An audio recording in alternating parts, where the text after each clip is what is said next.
Et dans la semaine du premier citoyen congolais et la Belgique, la guerre de l'Est en a été le point principal. Sélection Kibambiso Moïsa.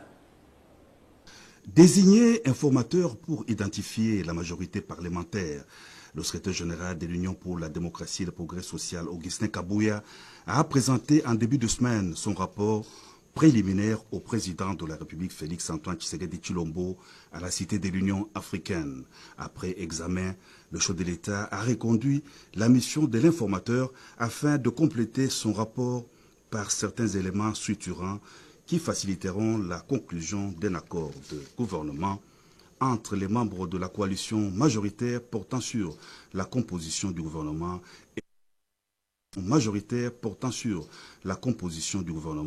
et sur les objectifs programmatiques qu'il se fixe. Précision fournie dans un communiqué du directeur de cabinet du chef de l'État. Et puis, faisant suite aux discussions du mini-sommet d'Addis Abeba sur la situation sécuritaire dans l'Est de la RDC à marge du 37e sommet de l'Union africaine, une rencontre bilatérale Angola et République démocratique du Congo s'est tenue à Luanda.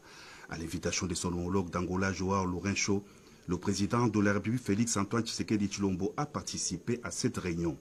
Dans une déclaration faite à l'issue des échanges de deux chefs d'État, le ministre angolais des Relations extérieures, Tete Antonio, a déclaré que le président Félix Tshisekedi était d'accord avec le principe d'une rencontre RDC-Rwanda.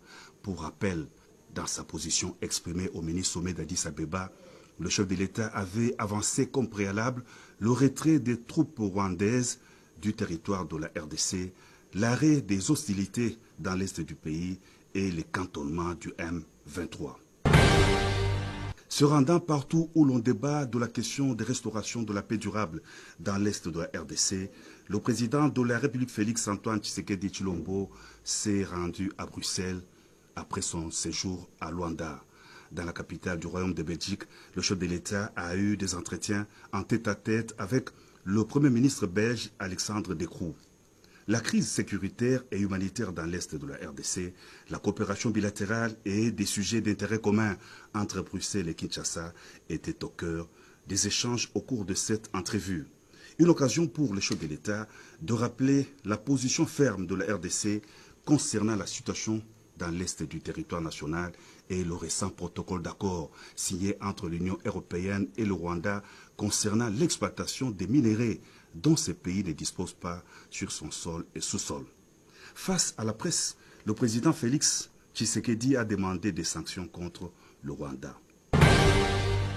Intense activité du chef de l'État à Bruxelles, où Félix-Antoine Tshisekedi Tshilombo s'est entretenu aussi avec les ambassadeurs d'Afrique centrale accrédités auprès de l'Organisation des États d'Afrique, des Caraïbes et du Pacifique. Ces derniers lui ont exprimé leur solidarité et promis d'accompagner les efforts de la RDC auprès des instances européennes et internationales en vue de défendre sa souveraineté. D'un pays à l'autre, le président de la République Félix-Antoine Tshisekedi Tshilombo a quitté Bruxelles en Belgique pour Antalya en Turquie où il est arrivé le vendredi. À l'invitation de son homologue turc Recep Erdogan, le chef de l'État est venu participer à la 3e édition du Forum diplomatique d'Antalya. Cette année, les discussions de cette plateforme de dialogue de haut niveau portent sur le thème « Faire progresser la diplomatie en période de troubles ».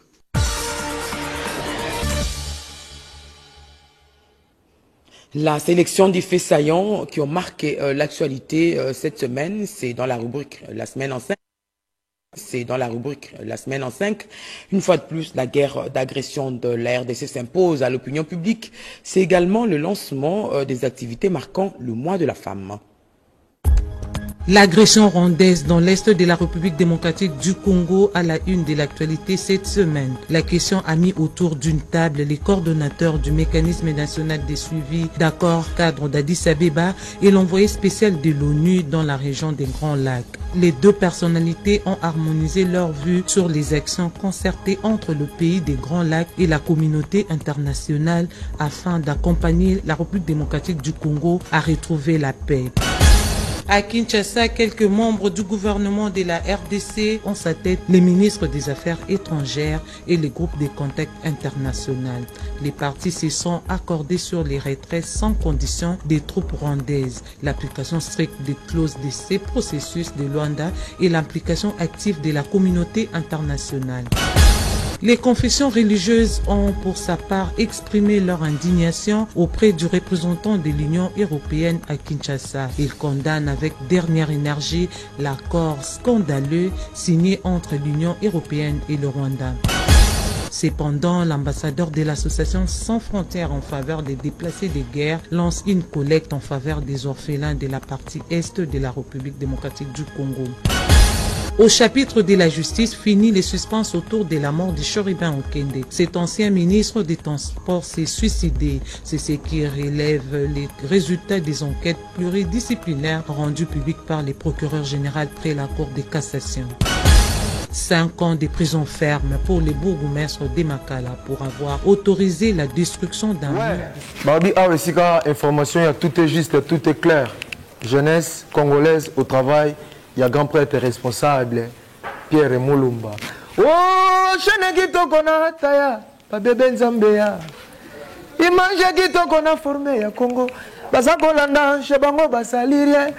Yo, lalele, boloke na leli, nzambe abatela yo. Pierre Moulumba na ebi yo, koko mako oko, wereus.